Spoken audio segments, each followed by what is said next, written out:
Welcome to the first podcast of 2024 PLAC Legislative Intern, supported by the European Union. My name is Oluwa Esther Musmola from Lagos State, and I am the anchor for today's podcast. The topic for today is women inclusion in politics. But before we dive into it, I would like my colleagues to introduce themselves. So I'll be starting from my far right. Hi everyone, my name is Yohanezu Jafar Jibril, popularly known as Yohana. I'm a lawyer from FCT and I'm inclusively female. Oh, you're welcome, Joanna. Thank you. Hi everyone, I'm Eduem Etom from Akwa Ibom State. I'm a lawyer and I'm also very passionate about women advocacy. Thank you so much. You're welcome, Edom. Hello everyone, Tufai Olamide Kwadela is my name. I'm a researcher and I work in development space. I'm the only man on this table. Yeah. My fellow. Welcome. Hi everyone, my name is Mariam Ibrahim Miro from Kano State. I'm a lawyer in the development sector and I'm obsessed with advancing civic engagement and the rights of women. I'm happy to be here. Yeah, you're all welcome. It's nice to have you guys here to hear your view on women inclusion in politics. So when we talk about women inclusion in politics, we're trying to refer to women participating and representing in politics, decision-making processes, and even leadership.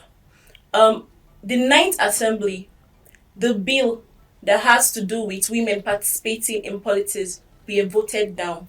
But luckily for us, during the 10th Assembly, they picked it up again. In fact, there was an international dialogue that happened on Monday that was sponsored by PLAC and the EU. We talk about women involving in politics, why it is very important. So I'd like to direct this question to Miru. When you hear women involving in politics, women inclusion in politics, what comes to your mind? What comes to my mind is that women's realities be captured in governance. I'm thinking about equitable governance. I'm thinking about laws that are equitable also. So I like to see it this way. Imagine 10 of us created equally, 5 men, 5 women, but then the women have, tapes over their mouths, and the men get to decide where everyone goes. The men gets to decide when you eat, when you pee, how you function. I wouldn't like that. I like eating. So those tapes over our mouths to me stand as barriers to our existence in society. Sure. And those barriers, when they are pulled out, create an opportunity for us to exist equitably and fairly in society together with our male counterparts. So the push for women's inclusion, I feel, tries to close up that gap. Oh, that's perfect. I like the example she gave about tape because obviously I wouldn't want anybody to dictate for me when to eat, when not to eat. No, I wouldn't like that. So I would like to ask you another question. Over time, do you think women participating in politics has improved? I wouldn't really say progressively. Okay. Rather, I would say the decline is very loud. For example, let me show you this. So, in the past, we had women participating in politics even much more than 2024, which we are all supposed to be like much more interested in our political space. When you see women, as at last year, you have 13.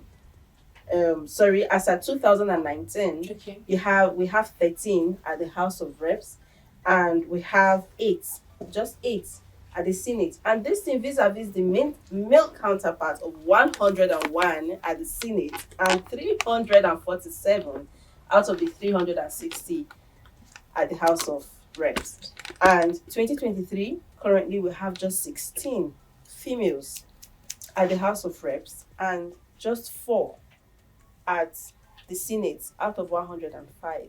So I wouldn't really say we are progressing. Rather, I would say this is a highly regressive approach women are actually having toward politics. Comparing this with what we have in other climes in Africa, like Rwanda, for example, where you have women dominating in their legislative assemblies. You see it reflecting in their economy because women, we all know we are better decision makers. Actually, yes. Yeah, so you see, in Rwanda, we have all of this. And my sister here, Edu, has even more to say about Rwanda because she's obsessed with Okay. Well, thank you so much, Johanna.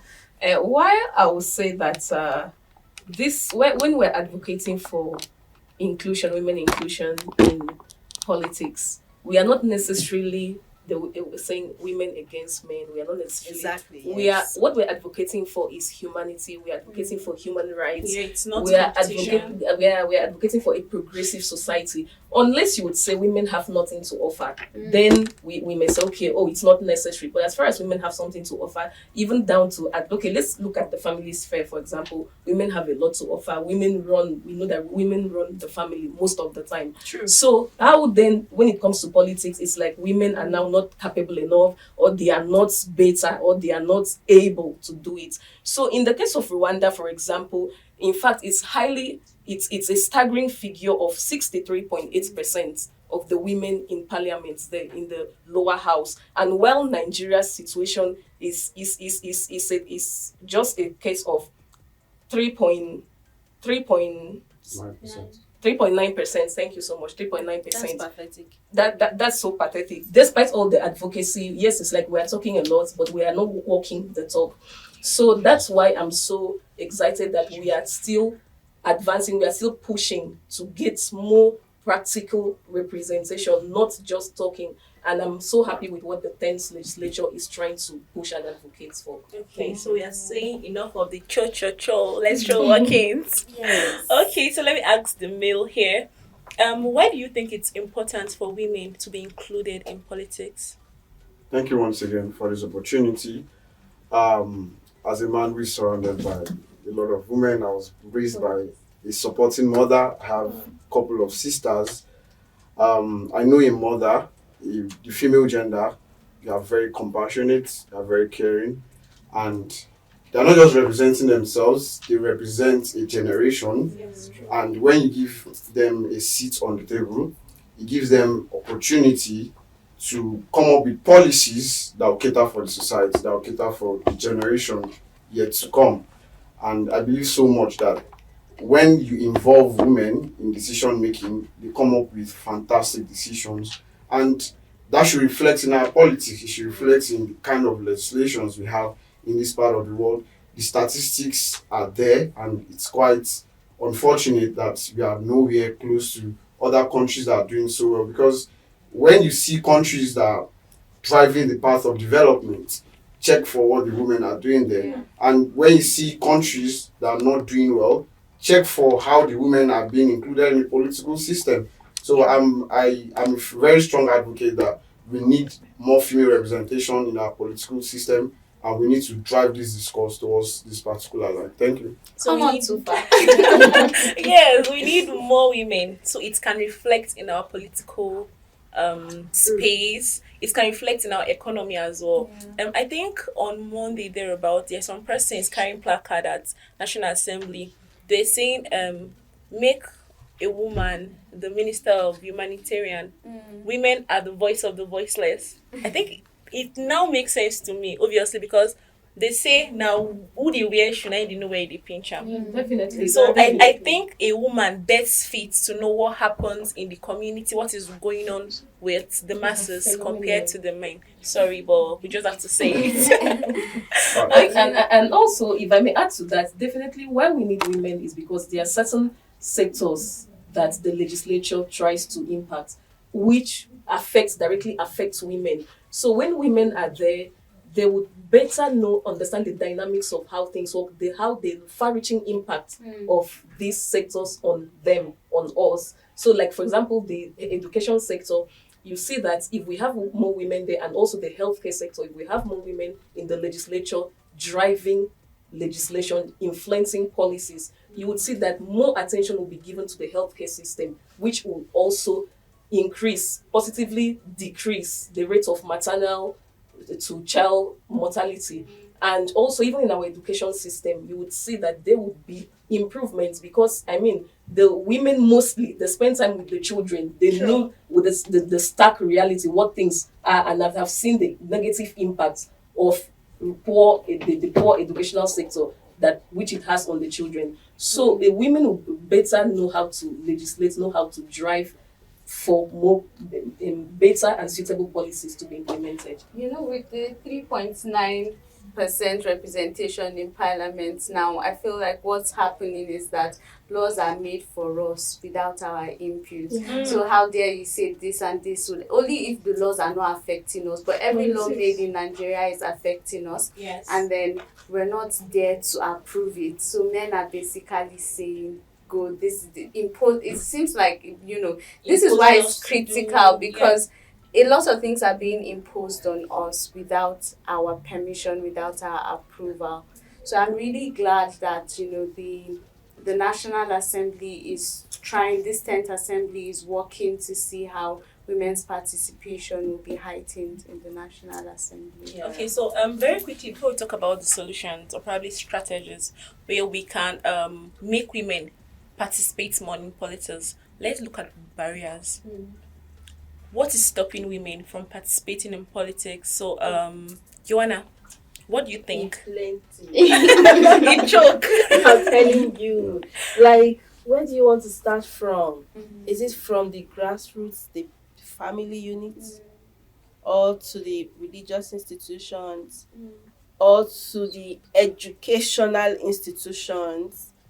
Or do you want to even now look at the societal sector, Norms and, on its own? The barriers are a lot. They're a whole lot. You see, a girl is giving birth to in the average family unit. She's been told, you can't do this, you can't do that.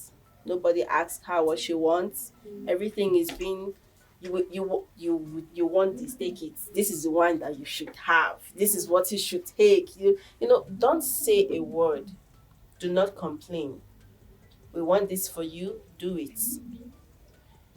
Or is it the myopic institutions where you go to, you see, they'll tell you, okay, I'm talking about society now, the myopic societal sector where you go to, they say, no, this is for males can do this, females can't, males can work in this office, a female cannot work in this office, Then traditional institutions also telling you the woman have to be in, she has to be covered, she have to be indoors, nobody should see her, like she's some kind of juju that nobody, So it's a lot, like it's a whole lot. I think I would add political parties. Okay. Our constitution makes it such that political participation is regulated by political parties, so you can't move an inch without them. So, in the last electoral cycle, we had 18 political parties field like over 15,000 candidates, and just about 1,500 were women.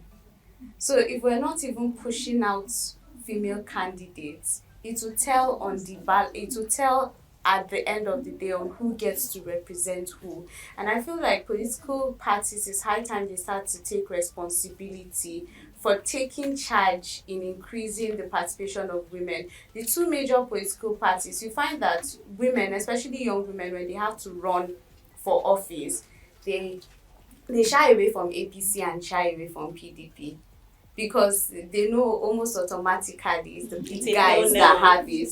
So you have us, no shade to any other party, but you have us moving to SDP, ADC and all of that. And we know the weight that political party and party name carries in our democracy. So political parties are not off the hook.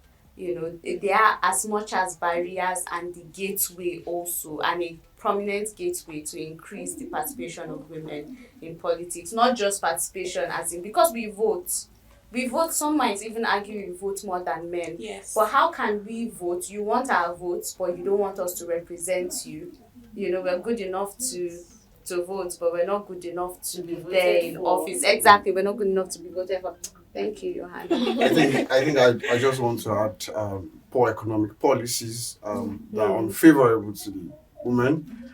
You see that in banks, to even access loans for a woman is a very, very hard thing. And you see that even the interesting part of it is in the way the economic situation of Nigeria works is the informal sector contributes largely to the economic situation of Nigeria more than the formal sector. Yeah. And this informal sector is dominated by women. Yeah. A lot of MSMEs that are owned by women, and you see that women are not encouraged. That's the reality because of the policies we have. So until we address some of these economic gaps, that's when we are ready to drive this conversation forward. Thank I you. like that you said that because sponsorship, a lot of people that have the money don't see women as good investment Yes. to put forth, because let's be honest, it costs a lot of money to run democracy and even our type of democracy. So who is investing in women? And to add to that, you can imagine even when the woman still comes forth that she wants this thing, you start asking her, what would you do? What would you bring to the table? If you are given this same question, you don't ask the male counterpart coming for that same political position, but then you are asking the woman, what would you do if we give you this? How would you do it? I don't think you would do it. Where you question her quality So right from we the can start. we can see Yes. naturally the system favors the male gender. It's dismantled. Okay. It's like if I may add to that, it's like the woman has to work overtime to prove her worth, to prove her Yes. abilities, 22 to prove times that as hard. 22 This times. parliament, Okay. that's what is To showing. prove that she's able to deliver. So she strives at every time to just try to satisfy the societal societal mindset, limiting mindset that it's a woman. Like you hear some people, even at times you notice even on our roads when we drive. Yeah, now woman Na they woman drive. dey drive. Now I don't understand. Is it that these reckless people that are all on this road, like all of them are women? Like even the reckless driving, like who tops the chart in Yeah. reckless driving? So there is this already, like you are viewed like from this myopic or this incapable lens of she's not able. So this kind of limitations in the mind, in our psychology, in our, at times it's even subconsciously we just feel that because of how we have been programmed from inception to just see a woman as not really capable, as being weak, whereas in actuality it's not so. Okay. So having said all these barriers, what do we think is the solution? Now I'm talking about initiatives.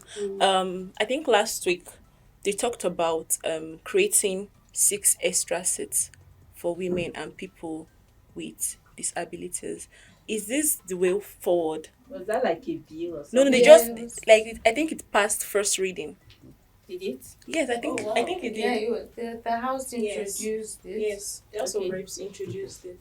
Okay. Yeah. Yeah, I think it's I want to also speak to that.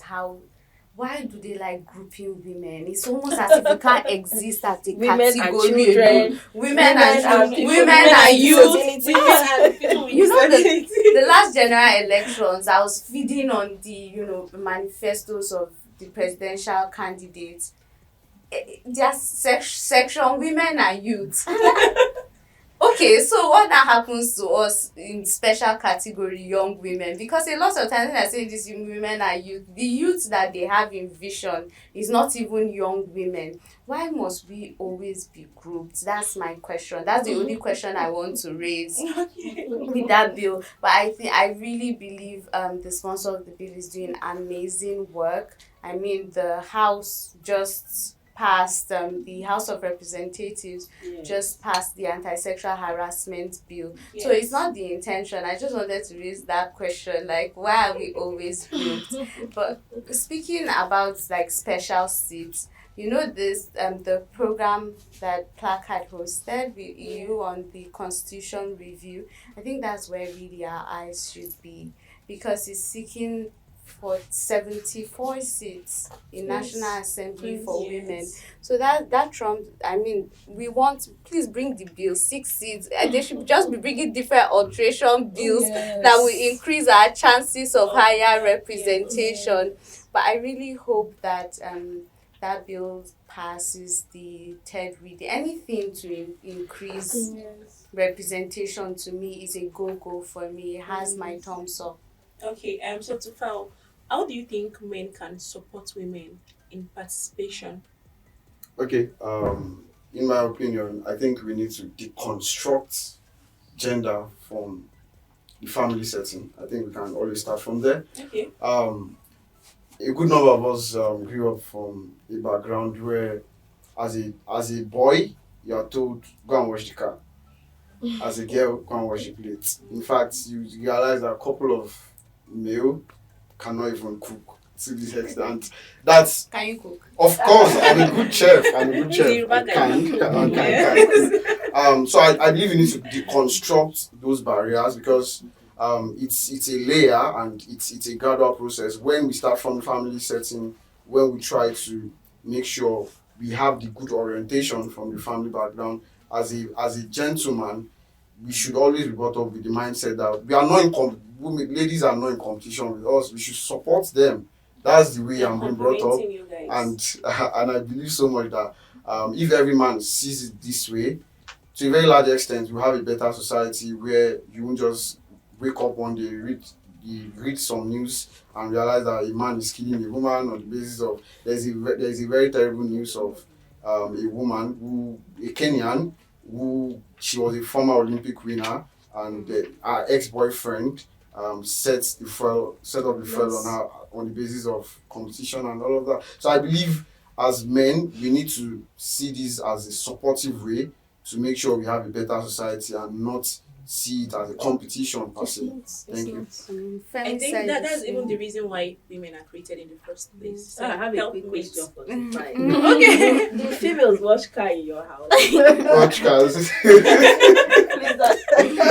I'll play the gender card when it comes to that. I think as a female you should be raised to do everything. As a male You you should should be be able raised to to wash do car or Okay, something. true. It's not Yeah. necessarily. Yeah. But talking about, I think Edu mentioned it, and Tufa also mentioned, which competition are we even We're not talking in a about competition. here? It's No, not- because see, the gap is so wide. If Rwanda is number one in female representation in parliament, and we are honorable number last. I don't know, but we're And we are the 100 largest. 179 on the list, and we're at 3.9, and Rwanda is up there. The gap between the gap is It's too too wide, wide. because even if Rwanda now, let's assume Tanzania, South their male Africa, representation will be around 36% versus 3.9. There's The large gap. It's still You can't talk about competition except you're trying to be dishonest. It's truly is my opinion on this. There's no competition here. It's abysmal, it's terrible, Yeah. and we should all see this as a crisis. It So is. if anyone wants to come say, oh, there's competition, women are trying to compete with us. Competition where? When we're even trying to close the gap. Where? We are just trying to take an Okay. inch, not Yes, even an close inch. to. Okay. I really enjoyed this section. I liked what you guys talked about. I think we should take this sensitization to the grassroots. Definitely. It has to go there because whatever we are building here, it still affects them. And if a change can happen at the grassroots, definitely it will go up. If the foundation of the house is bad, the house will definitely collapse. Exactly. So I think in our day-to-day activities, in our day-to-day life, let us preach women in politics. You don't necessarily have to be in that big position. Even your little community. Yes. Come on, I want to be the charm of so street. Yes. Yes, let's encourage women. Even when we have people coming out, let's not talk down at them. Yeah. I think women have that we have that Tendency. We need yes. to be encouraged. Let's Yeah. encourage. Yes. Yes. Women supporting women. Let it be not just words. Yeah, Let's show it. Yeah. So I would like to thank my colleagues for coming here and sharing their fine thoughts on this subject topic. I know it's large, it's deep, it's wide, but then I like what we talked about. I like what we've shared, and I believe it will go further.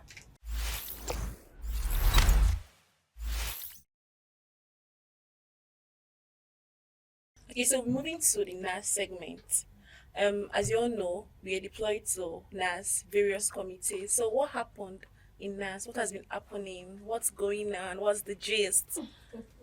Well, I'm pleased to announce that the anti-sexual harassment bill has been passed by the House of Representatives. Finally. A bill sponsored by Honorable Akin Rotimi Jr. So this is really good news. He's also the person sponsoring the bill that seeks to alter section 49 of the Constitution for the six extra seats, additional seats. Oh my God! Yeah.